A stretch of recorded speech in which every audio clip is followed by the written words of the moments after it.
फूलों का तारों का सबका कहना है, 1000 में मेरी बहना है, सारी उम्र हमें संग रहना है, फूलों का तारों का सबका कहना है। वेलकम टू टॉक झाल मिष्टी विद इप्सिता। আমি ইপসিতা, এখানে নো গালাগালি, নো কিস্তি, অনলি মস্তি। তো বুঝতে পারছেন কি আজকের এই ভিডিওটা কি নিয়ে হচ্ছে? হ্যাঁ, বুঝতেই পারছেন, টাইটেল থাম্বনেল সবকিছু তো দেখে নিয়েছেন। তো আজকের ভিডিওটা হচ্ছে সন্দীপের যে ব্লগটা দেখলাম, ওর দিদির সাথে দেখা করতে গেছে। সেই ব্লগটা দেখে সত্যি কথা বলতে এই গানটাই আমার মাথায় আসলো। এইরকম মানে কি বলবো, রক্তের কোনো সম্পর্ক নেই বলে না, এই যে আত্মীয় কথাটা আসে কি আত্মার সম্পর্ক থেকে, সেখানে কিন্তু রক্তের সম্পর্ক না হলেও চলে, রক্তের সম্পর্ক না হলেও চলে। তো আজকে সত্যি সেরকমই মনে হলো যখন প্রথম দেখলাম সন্দীপের দিদি মানে দেবলীনাকে যখন দেখলাম, দেবলীনা এসে জাস্ট সন্দীপকে জড়িয়ে ধরলো না, ওই মুহূর্তটা এত সুন্দর লাগছিল। তো এই ব্লগে অনেক কিছু বলা আছে, শুধুমাত্র গানের কথাটা আমি নিজের উচ্ছ্বাসটা ধরে রাখতে পারলাম না। ব্লগটা এতটাই ভালো লেগেছে সত্যি। মানে এই যে ওয়াইটি বলুন, ওয়াইটিটাও তো একটা আমাদের আলাদা একটা পৃথিবী। তো এই পৃথিবীটাকে সবাই অনেকেই বলে যে খুব খারাপ, খুব খারাপ, এখানে সব কিছু খারাপ হয়। না না, সব কিছু খারাপ হয় না, এখানে অনেক ভালো হয়, অনেক ভালো সম্পর্ক পাওয়া যায়, অনেক মানে কি বলবো, মানুষের সাথে মানুষের একেবারে গভীর আত্মীয়তা তৈরি হয়ে যায়। শুধু আপনাকে টিকতে হবে, বলে না যে নিজে ভালো তো জগৎ ভালো। তো সন্দীপ এই জিনিসটা দেখিয়ে দিয়েছে, যেহেতু ও ভালো, ওর সাথে ওর চারপাশের জগৎটা আস্তে আস্তে আস্তে সমস্ত কিছু ভালোতে ভরে যাবে। সন্দীপের ভিডিও নিয়ে তো বলবোই, কিন্তু তাছাড়াও এই ভিডিওর মধ্যে থাকবে টিনকে নিয়ে কিছু কথা। টিনের ভিডিওটা দেখলাম, যেটা কিনা হাতে ব্রাশ নিয়ে শুরু করেছে। তো আমি এর আগেও বলেছিলাম না যে যখন এখানে থাকে তখন কিন্তু ব্রাশ নিয়েই ব্লগ শুরু করে দেয়, কিন্তু হঠাৎ করে অন্য যখন জায়গায় যেখানে ওর আর কি নিজের সিকিউরিটির জন্য তাকে, হ্যাঁ, যাতে ও তো সেলিব্রিটি, যাতে কেউ না ধরতে পারে, সেই সময়কার ব্লগগুলোই দেখবেন কোথাও যাচ্ছে সেখান থেকে শুরু হচ্ছে, বা রাস্তার মধ্যে হঠাৎ করে শুরু হয়ে গেছে। তো এখানে বুঝলাম যে ছিল থেকেই ভিডিওটা শুরু করেছে। তো সেই ভিডিওটা নিয়েও কিছু কথা বলবো। তো ব্লগটা যখন শুরু হলো তার মধ্যে কিছু কথা বলা দরকার। কৃষাণু দেখলাম রেডি হচ্ছে। তো তার মধ্যে আরেকটা জিনিস দেখলাম যেটা ভীষণ ভালো লাগলো, সেটা হচ্ছে গিয়ে সন্দীপকে দেখলাম শিলাদেবীর পিঠে সুন্দর ক্রিম লাগিয়ে দিচ্ছে। কি না, মা তো হাত পায় না, আমারও এরকম হয়, সবারই হয় আমাদের, যে হাত দিয়ে পিঠটা অ্যাটলিস্ট সাবান দেওয়া যায় না, ক্রিম মাখানো যায় না। কিন্তু এইরকম একটা ছেলে থাকলে কোনো মা তার কি একটু চিন্তা করতে হবে? হবে না।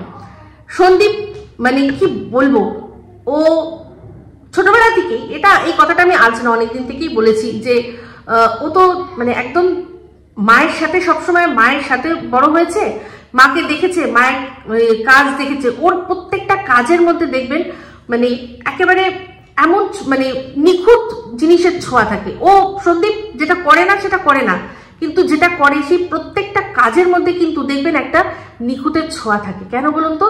কারণ ও ছোটবেলা থেকে খুব কাছ থেকে মায়ের কাজগুলোকে খুব ভালোভাবে অবজার্ভ করেছে, মায়ের কাজগুলোকে অবজার্ভ করেছে। অবশ্যই বাবার সাথে থেকে বাবা যে কাজগুলো করে তার মধ্যেও অনেক কিছু শিখেছে, এটাই ও করেছে।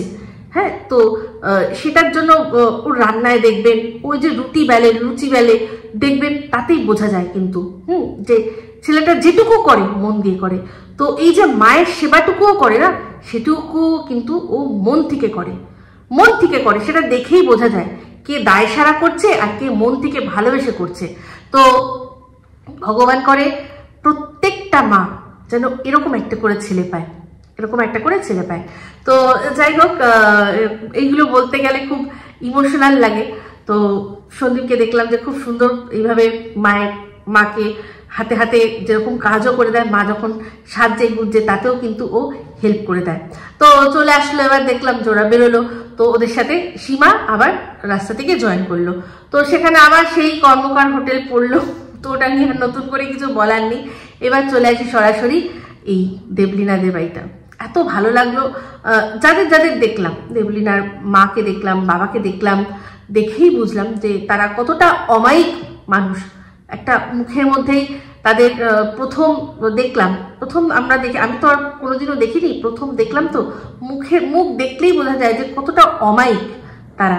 তো তারপর হচ্ছে দেবলীনা সত্যি মানে কি বলবো, কমেন্টেবল। ওর মেয়ে যেরকম ওর পাশে এসে দাঁড়ালো, কে বলবে ওটা মেয়ে, সত্যি বান্ধবী মনে হচ্ছিল। পাশ থেকে সীমা বলল যে এই তুই মায়ের মেয়ে না বান্ধবী। অ্যাকচুয়ালি প্রত্যেকটা মানে যাদেরই প্রথম মেয়ে থাকে না, মানে অল্প বয়সে বিয়ে হয়েছে, মেয়ে হয়ে গেছে, সেই মেয়েগুলো খুব তাড়াতাড়ি মায়ের বন্ধু হয়ে যায়। তো এরকম আমার ঘরেও আছে, যে বললো সীমা তার ঘরেও আছে। তো প্রত্যেকটা মায়ের মেয়েরা তারা যখন বড় হয়ে যায় হঠাৎ করে বন্ধু হয়ে যায়, খুব ভালো লাগলো। তো খাওয়া দাওয়া নিয়ে কি বলবো, এত সুন্দর আয়োজন করেছে যে দেখেই বুঝতে পারা যায় যে আন্তরিকতার ছোঁয়া।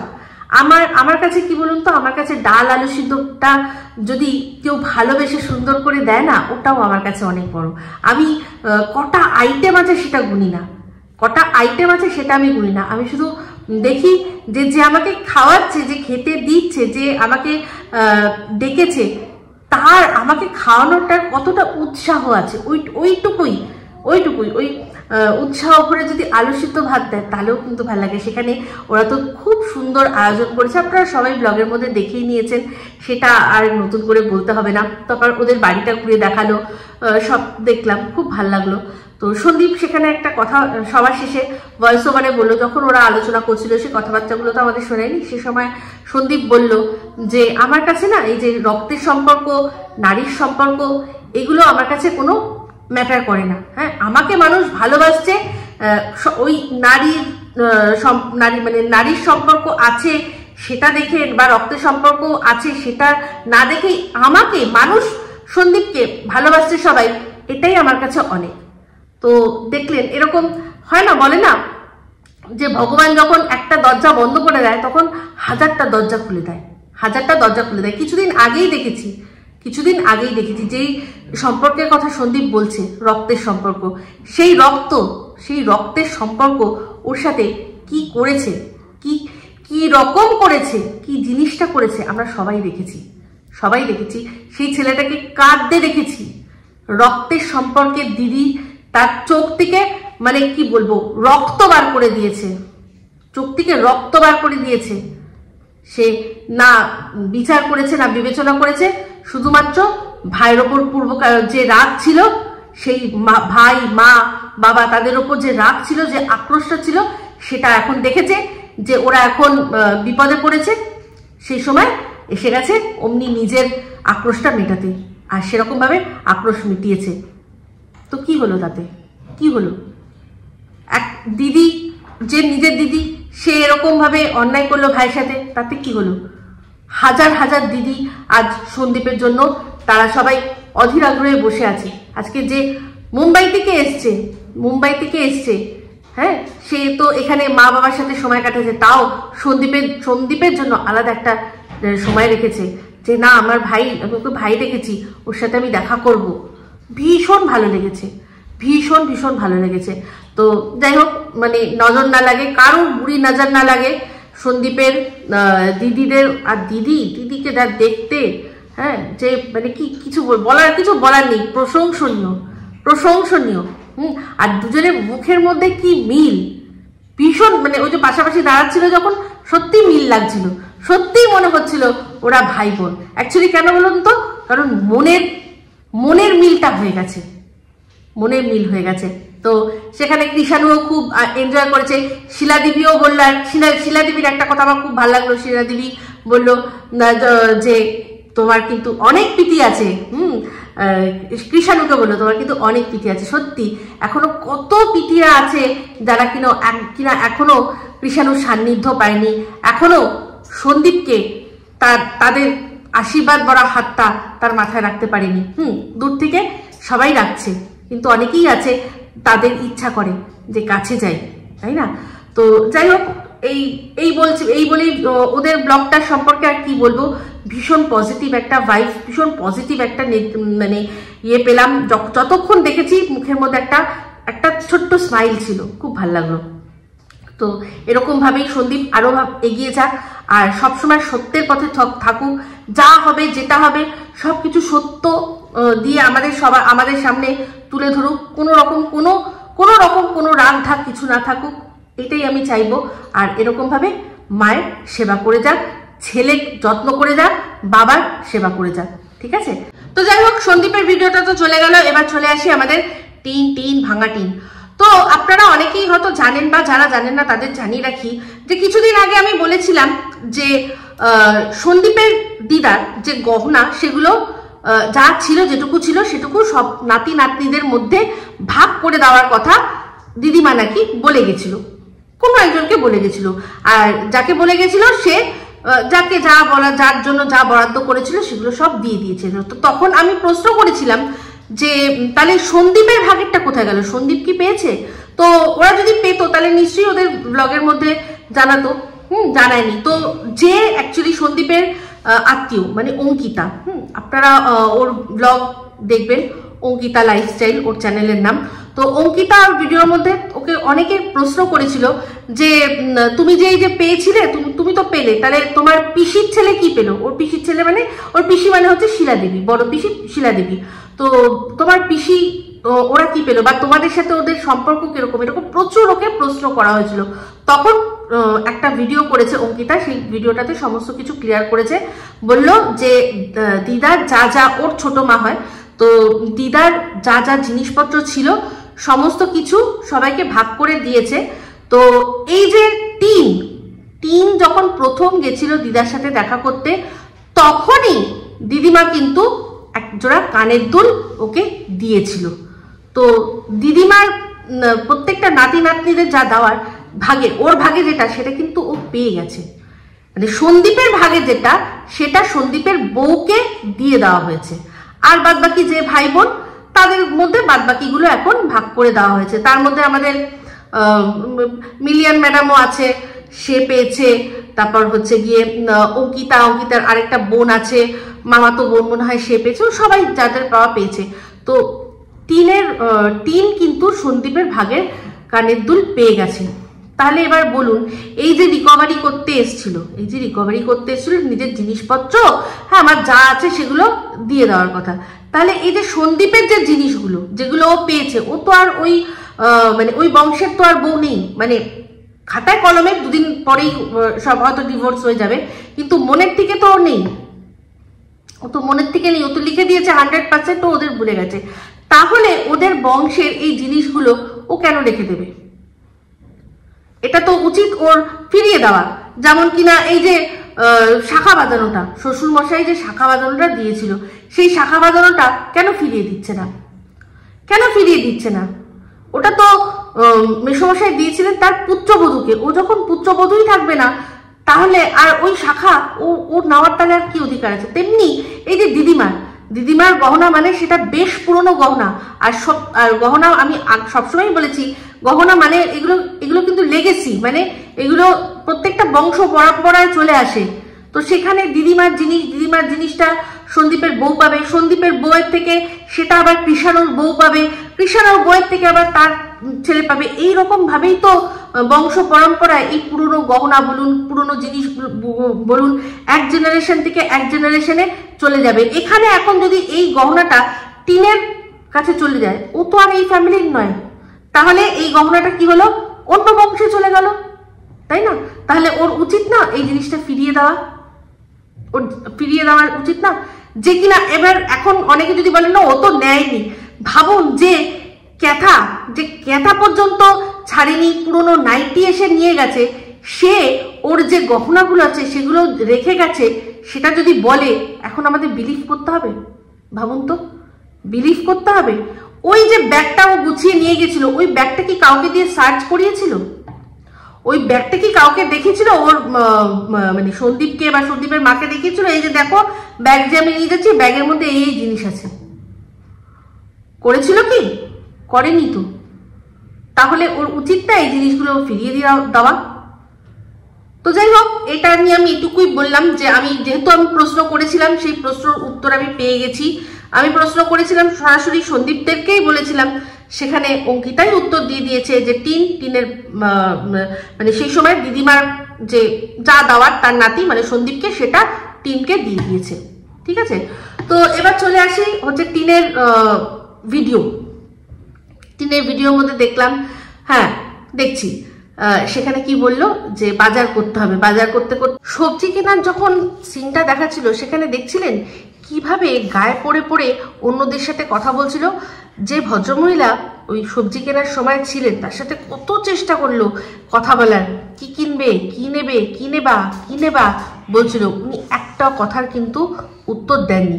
এই যে শোনা যাচ্ছে পাশাপাশি অনেকের সাথেই সম্পর্ক ভালো না, এটা যে একেবারে সত্যি কথা সেটা প্রমাণ পেলাম ওই ভদ্রমহিলা যখন ওদের সাথেই একই ভ্যান থেকে ওদের বাড়ির সামনেই নিচে সবজি, কিন্তু ওর সাথে একটাও কথা বললো না। তারপর ওর মা আসলো, ওর বাবা আসলো, তাদের সাথেও কিন্তু উনি একটাও কথা বলেননি, শুধুমাত্র নিজে যা নেওয়ার সেটুকু নিয়ে উনি চলে গেলেন। তারপর ওদের পাশের বাড়িতে ওই যে মেয়েটি, মনে হয় দুষ্টু না কি নাম মেয়েটি, সে রান্নাঘরের ভেতরে আছে, তাকে দেখে নিজে যেচে কথা বলল, কিন্তু সে বাইরে এসে কোনো রকমভাবে ক্যামেরায় আসলো না, বুঝিয়ে দিল। একেবারে সরাসরি তো খারাপ ব্যবহার করা যায় না, সেই জন্য ওখান থেকে হাত নাড়িয়ে বুঝিয়ে দিল যে হ্যাঁ ঠিক আছে তোমাকে দেখেছি, কিন্তু ওর ক্যামেরা শেয়ার করলো না ওর সাথে। এর থেকেই বোঝা যায় যে কথাগুলো শোনা যাচ্ছে যে সম্পর্ক ভালো না, সে কথাগুলো সত্যি। শুধুমাত্র জোর করে করে গায়ে পড়ে পড়ে সবার সাথে ভালো ব্যবহার আছে, সদ্ভাব আছে, সেটা দেখানোর চেষ্টা করা হচ্ছে, যেটা কিনা আমার চোখে তো পড়ে গেছে। আমি জানি আমার মতো অনেকের চোখেই পড়ে যাবে। এই যে আমরা শুনি অনেক কন্ট্রোভার্সি ক্রিয়েটারই আছে, বিশেষ করে দালাল। এই দালাল বলে যে ব্লগের মধ্যে, এর ব্লগে ও নিজের বরকে বেচছে, নিজের বউকে বেচছে, সবাইকে বেচছে।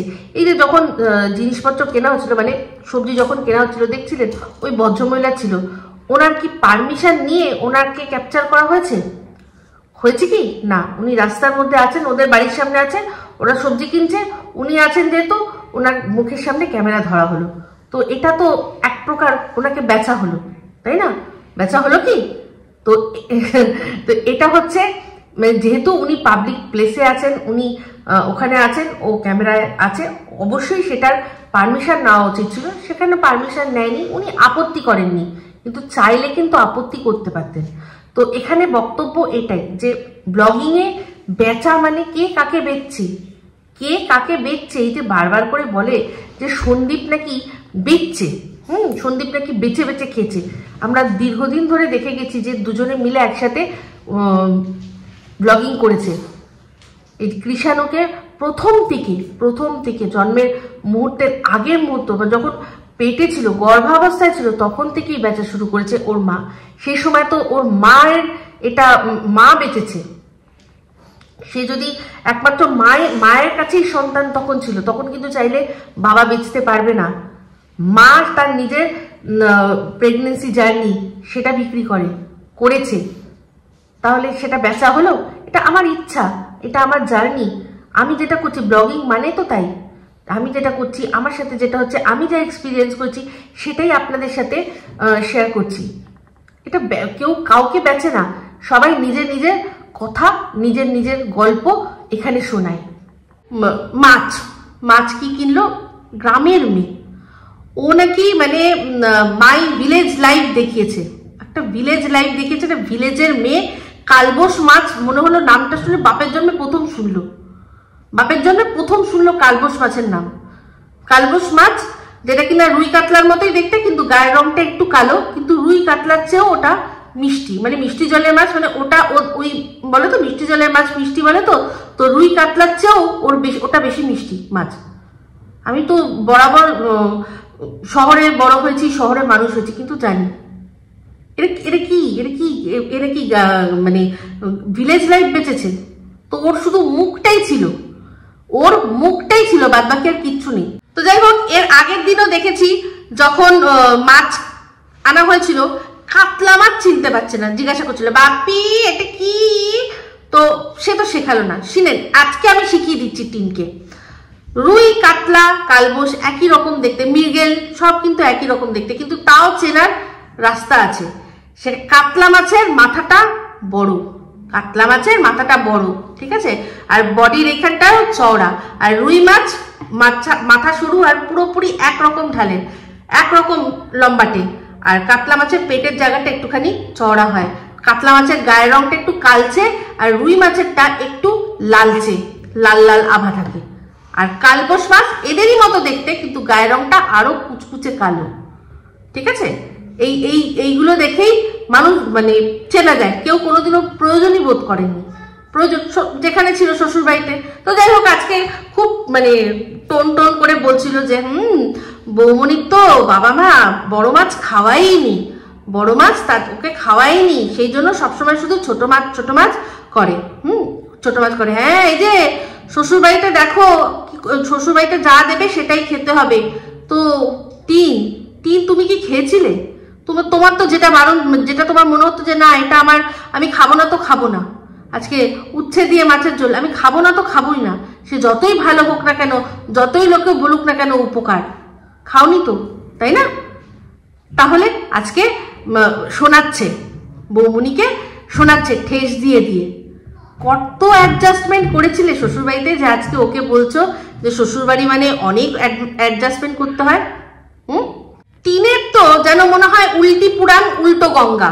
যেমন বাপের শ্বশুর বাড়িতে ওর এটা খাবো না অ্যালার্জি, সেটা খেতে পারি না অ্যালার্জি, এটা ভালো লাগে না, সেটা ভালো লাগে না, যেগুলো যা ওখানে বলতো, এখন কিন্তু বাপের বাড়িতে এসে সমস্ত কিছু খেয়ে নিচ্ছে। ও নিজের হাতে নিজে দেখিয়েছে, যেই সয়াবিন খেলে নাকি ওর অ্যালার্জিতে কাশি হয়ে যেত, দিব্যি সয়াবিন উড়িয়ে যাচ্ছে, নিজেই দেখাচ্ছে। এই যে এটা সয়াবিনের তরকারি, এই যে এটা মুসুর ডাল ও খেতে পারতো না, সেই জন্য ওদের বাড়িতে মটর ডাল রান্না হতো সন্দীপদের বাড়িতে, এখন দিব্যি খেতে পারে। তো এ তো উল্টো পুরাণ। ও তো মানে লোকে শুনেছি বাপের বাড়িতে এসে নাখরা দেখায়, শ্বশুর বাড়িতে অ্যাডজাস্ট করে যা খাবার খেয়ে নেয়।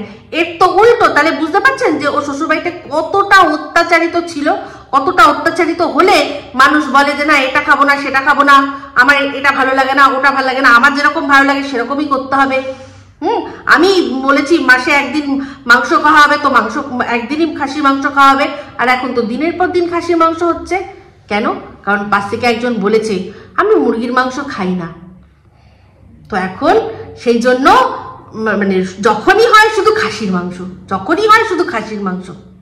টিন নিজেকে ভিকটিম সাজানোর জন্য ওর দালালদের দিয়ে বলিয়েছে যে জানেন শ্বশুর বাড়িতে ওর চা খাওয়ার অধিকার ছিল না, হ্যাঁ চা খেতে দিত না, চা খেতে দিত না। আমরা কি শুনেছি, যে সময় ব্রেস্ট ফিড করাতো সে সময় হয়তো বারণ করতো, কারণ চা খেলে, দুধ চা খেলে অম্বল হয়, ঠিক আছে। তারপরে যখন ওই যে হার্বাল খাওয়া শুরু করলো, চা মানেই চিনি ছাড়া তো খেতে পারবে না, চা খাবে মানেই চিনি দেবে, তো সেই জন্যই বারণ করতো যে তুমি হার্বাল খাচ্ছ, তাহলে তুমি বারবার যদি চা খাওয়া, চায়ের মধ্যে যদি চিনিটা খাও, তাহলে তোমার হার্বাল খেয়ে যা লাভ হবে সব তো তার ক্ষতি বেশি হয়ে যাবে। সেই জন্যই ওকে বারণ করতো, সেই জন্য ওকে বারণ করতো। কিন্তু তা বলে সেটা আটকাতো না যে হ্যাঁ তুমি খেতে পারবে না, তোমাকে খেতে দেওয়া হবে না, এরকম না, ওকে বারণ করতো, ওকে টুকতো।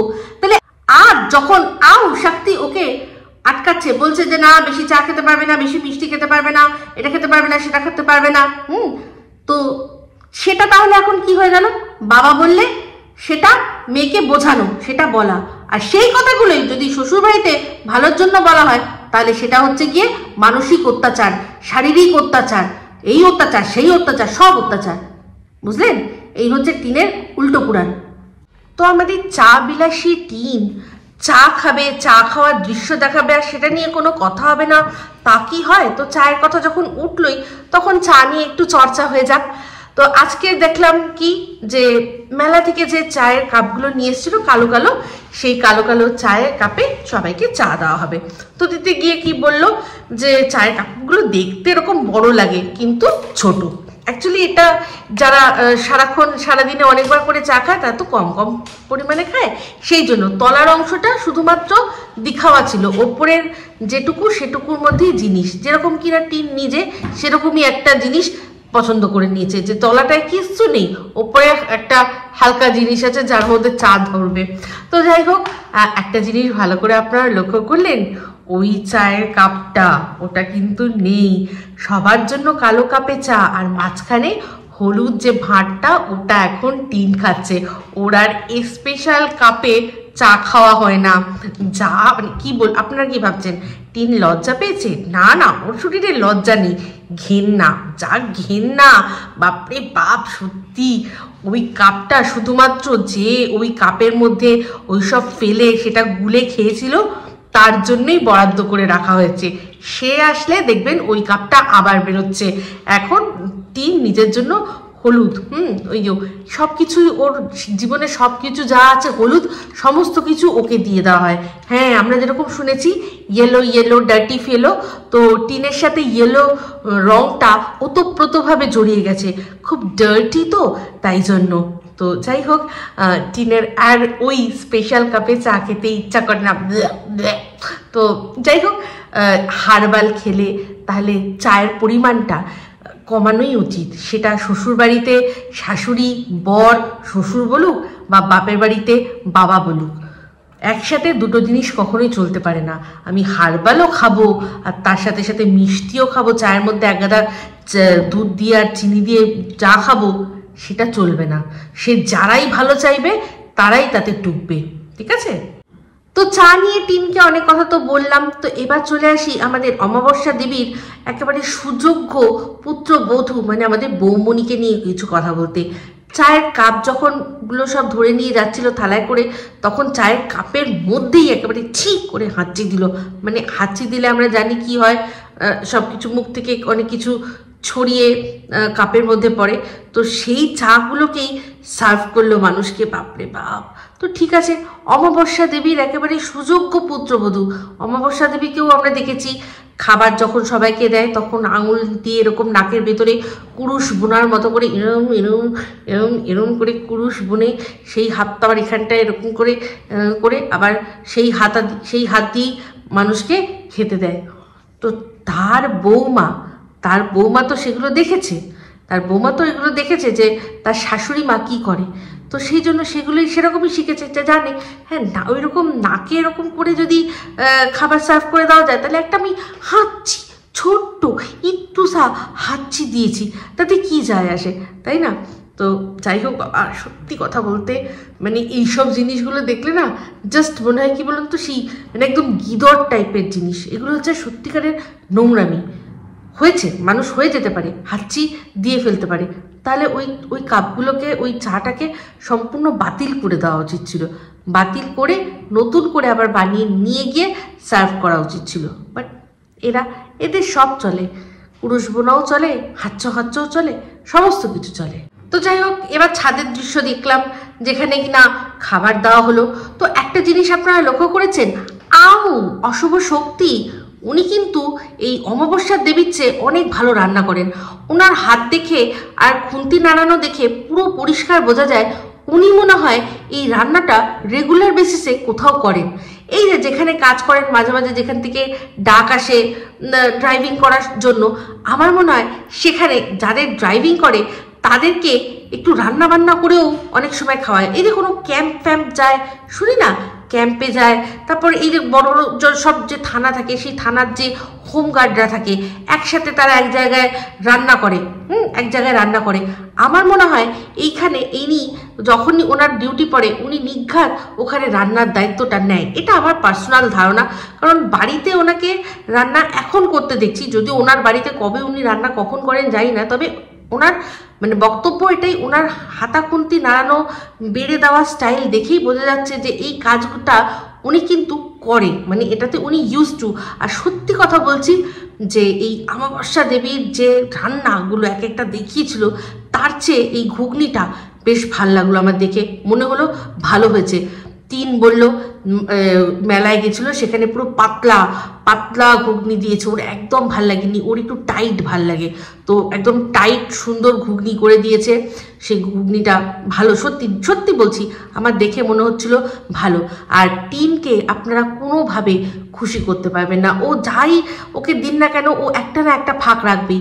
এত সুন্দর একটা ঘুগনি, ঘরোয়া ঘুগনি, তার সাথে কি সুন্দর রুটি দেওয়া হলো, তার মধ্যেও বলল ইস একটু যদি পেঁয়াজ কুচি থাকতো তাহলে ভালো হতো।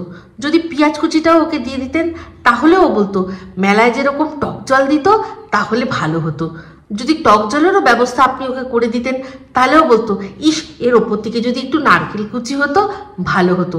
নারকেল কুচিও যদি ওকে ব্যবস্থা করে দিতেন তারপর বলতো এই যে মেলার মধ্যে সেই ঝুড়ি ভাজাটা ছড়ায় না, ওই ঝুড়ি ভাজাটা হলে ভালো হতো। যদি ঝুড়ি ভাজাটাও আপনি ওর জন্য জোগাড় করে দেবেন তাও বলতেন এরম থালায় না, মেলায় যেরকম শাল পাতায় দেয় না ওটা দিলে ভালো হতো। তো মোদ্দা কথা একটা, এই টিনকে কেউ কোনোদিনও খুশি করতে পারবে না। ওর চরিত্রই হচ্ছে প্রত্যেকটা জিনিসে খুঁত ধরা। এটা আমি আজ না অনেক দিন থেকে লক্ষ্য করছি। আর যারা যারা আপনারা আমার সাথে সহমত পোষণ করেন আজকে কমেন্ট বক্সে জানাবেন। আজকে আমি পুরনো ভিউয়ার্সদের মতামত চাই, কারণ এই জিনিসটা আমি আজ না অনেক দিন থেকে লক্ষ্য করছি যে ওকে কোনোভাবেই খুশি করা যায় না। ও একটু খুশি হলেও সেই খুশির মাঝখানেও অখুশির অংশটা বার করে নিয়ে আসবে। এটা আমার সম্পূর্ণ মানে নিজস্ব অভিমত, আপনারা জানাবেন যে আমি ঠিক বললাম না ভুল বললাম। তো যাই হোক, রান্নাটা দেখে ভালো লাগলো আর দেখে বুঝলাম যে আউশাক্তি মোটামুটি রান্নাবান্না করে। তো দেখুন, এই জন্যই এখন একদম খাপে খাপ পঞ্চুর বাপ হয়েছে। আমরা জানি এই কবিতা চোর কি করতো, ওর ওই জাহাজ মাস্তুল যেখানে মানে কাজ করতো সেখানে কি করতো, ও তো রান্না করতো রান্নাঘরে। তো ব্যাস একদম জমে গেছে দুজনের, দারুণ জমেছে। হ্যাঁ, তো এও রান্না করে অভ্যস্ত, আর ও কিন্তু বেশ রান্নার কাজই করতো। জানি না ও কিরকম রান্না করতো সেটা দেখার এখনো আমাদের মানে সৌভাগ্য হয়নি। সে যখন দেখা যাবে তখন দেখা যাবে। তো বলি কি, এই সময়ই বলছি টিন, তুমি তো নিজেই বলেছিলে যে তোমাদেরকে এদিক ওদিক খুঁজতে হবে না, ওর সম্পর্কে যা আপডেট দেওয়ার আমিই দেবো। তো এই যে শুনছি ওর নাকি কাজ চলে গেছে, হ্যাঁ ওর নাকি কাজ চলে গেছিল। তুমি তো বলেছিলে যে ওর কাজ আছে, ওর তো আর আমার পেছনে সারাক্ষণ ল্যাং ল্যাং করলে চলবে না। তো তুমি ডায়লগটা দিলে, সে তারপরেই দেখলাম তুমি যখন বিরিয়ানি বানাচ্ছিলে তখন উকি ঝুঁকি মারছে, উকি ঝুঁকি মারতে দেখা গেছে। তো বলি কি, ওর কাছ থেকে জানবো কেন, তুমি একটু বলো। শুনছি নাকি ওর কাজ চলে গেছে। হ্যাঁ, তারপর এই যে শুনছি যে বিভিন্ন জায়গায় কমেন্ট আসছে যে তুমি ওখানে গিয়ে আবার শ্বশুরবাড়িতে ফিরতে চাইছো, মানে তোমার এখনকার শ্বশুরবাড়ি যেখানে কিনা এখনো তোমার ডিভোর্স হয়নি। তো এটা কি সত্যি? আবার অনেকে বলছে তোমার নাকি ওকে দিয়ে মন ভরে গেছে। তুমি যেহেতু বলেছো যে কারোর কাছে শুনতে হবে না, আমাকে বলবে, আমি আপডেট দেবো। তাহলে প্লিজ এই আপডেটটা একটু দিও তো, যা শুনছি তা কি সব সত্যি? মন কি সত্যিই ভরে গেছে? মানে এখন কি আর ওই আর কি বুঝে নাও আর কি, এখন কি আর লুডো খেলা হচ্ছে না? তো একটুখানি দিও তো এইটাই আপডেট, যে মন ভরে গেছে কিনা আর কাজ চলে গেছে কিনা। তো যাই হোক, টিন এবার বিশাল খচে গেছে। কি নিয়ে না, ওর বাবার বাড়িতে থাকা নিয়ে প্রচুর মানুষ প্রচুর কথা বলছে। হ্যাঁ, তো সেটা নিয়ে টিন প্রচন্ড রেগে যাচ্ছে। আর ও বলছে যে হ্যাঁ আমি এখন আমার বাবার বাড়ি আছি বলে তাতে অনেকের অনেক প্রবলেম। তো বলো তো, আমার বাবার বাড়ি আমি থাকবো না? নিশ্চয়ই থাকবে, 100 বার থাকবে, অধিকার সমেত থাকবে। কিন্তু আমার বক্তব্য একটাই, যে সেই সময় তোমাকে সাত তাড়াতাড়ি বিয়ে কেন দিয়ে দিল? তোমার তো সবে পড়াশোনা জাস্ট শুরু হয়েছে, মানে স্কুল পেরিয়ে তুমি কলেজের গণ্ডিতে সবে পৌঁছেছো, তাহলে তখন তোমাকে এত তাড়াতাড়ি কেন বিয়ে দিয়ে দিল? কারণ তখন কি তুমি তোমার বাবা মায়ের ওপর বোঝা হয়েছিলে? তখন তো তুমি কিছু করতে না।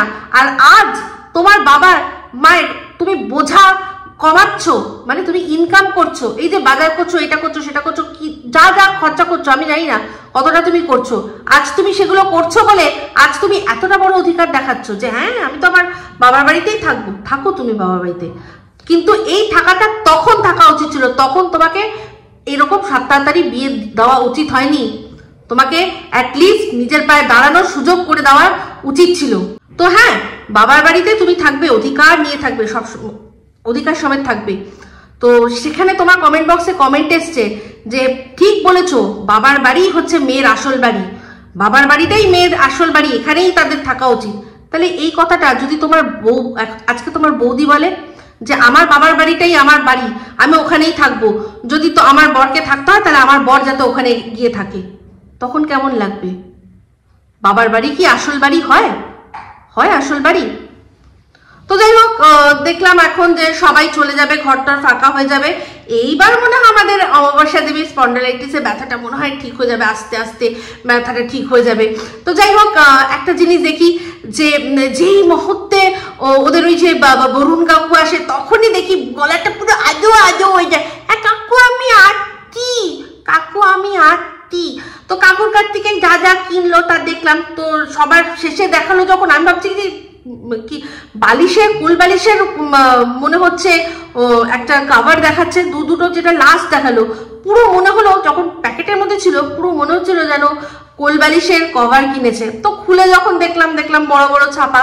যাই হোক, পড়লে হয়তো ভালো লাগবে, কিন্তু একটা জিনিস না বলেই পারছি না, সেটা হচ্ছে গিয়ে যে আজকে 3 মাস হয়েছে দাদা ভাইয়ের বিয়ে হয়েছে। 3 মাস হয়েছে দাদা ভাইয়ের বিয়ে হয়েছে, 3 মাস বৌদি এখানে আছে, তার মাঝখানে বৌদি 2-1 বার বাপের বাড়ি গেছিল। তো সেই 3 মাস তোমার সাথে আছে, তার সাথে তোমার এত গল্প, এত সুন্দর বন্ডিং, সারাক্ষণ মাতিয়ে রাখে ঘরটা। হ্যাঁ, ও না থাকলে তোমার খুব মন খারাপ করবে। আজকে 3 মাস মাত্র তোমার ওর সাথে সম্পর্ক, সেখানে 3 বছরের তোমার ছেলে, যার সাথে তোমার 3 বছরের সম্পর্ক, তার জন্য একবারও মনটা কাঁদে না তোমার যে ওকে ছাড়া আমার ফাঁকা ফাঁকা লাগছে? বলো না, মিথ্যে কথা বলো না। তাহলে ওখানে গিয়ে যখন গেছিলে জিনিস আনতে, তখন জিনিস তো আসতোই, সেটা তো তুমি অর্ডার নিয়ে গেছিল, কেউ কারোর ক্ষমতা ছিল না আটকানোর, জিনিস দিতে ওরা বাধ্য হতো। আগে গিয়ে সবার আগে খুঁজে তোমার যে নারী ছেঁড়া ধন যাকে বলেছিলে না, নারী ছেঁড়া ধন, সবার আগে তাকে খুঁজে বুকের মধ্যে জড়িয়ে সারাক্ষণ বসে থাকতে। আমি যদি তোমার জায়গায় হতাম, তাহলে আমি বাবা মাকে যখন ওরা ঢুকতে অ্যালাউ করেছিল, আমি বলতাম যা যা আছে তোমরা নেওয়ার নাও, আমি যেটুকু সময় আছি আমার ছেলের সাথে থাকবো, তোমরা বুঝে নিয়ে নাও। তোমরা তো দিয়েছিলে, তোমরাও তো জানো তোমরা কি কি দিয়েছিলে, তোমরা নিয়ে নাও, আমি যেটুকু সময় আছি আমি আমার ছেলের সাথে থাকবো। দেখতে তো কে আটকাতো, কার ক্ষমতা ছিল? বাট তোমার কটা কেঁটা পাওনি, সেগুলো তোমার ওইদিকে চিন্তা, সেই দিকে চিন্তা। একবারও বলনি যে একটু ডাকুন আমার ছেলেটাকে, বা যাওয়ার সময়ও বলনি যে একটু ডাকুন তো, আমি একটুখানি আমার ছেলের সাথে দেখা করতে চাই। করেছিলে? আজকে 3 মাসের বৌদির জন্য তোমার বুক হুহু হুহু করে প্রাণ ফেটে যাচ্ছে। তোমার মন না কুত্তার, বুঝে নাও, যেটা মেলে লাগিয়ে নাও। ফিল ইন দ্য ব্ল্যাঙ্কস দিলাম আজকে। এরকম মা তো যাই হোক বন্ধুরা, ভিডিওটা এখানেই এন্ড করছি। যদি ভালো লাগে তাহলে অবশ্যই লাইক, শেয়ার, কমেন্ট করতে ভুলবেন না। আর যারা চ্যানেলটা সাবস্ক্রাইব করেনি তারা সাবস্ক্রাইব করে নেবেন। সবাই ভালো থাকবেন, সুস্থ থাকবেন। আবার আছি খুব শীঘ্রই একটা নতুন ভিডিও নিয়ে। Me Pista signing off. Love you all.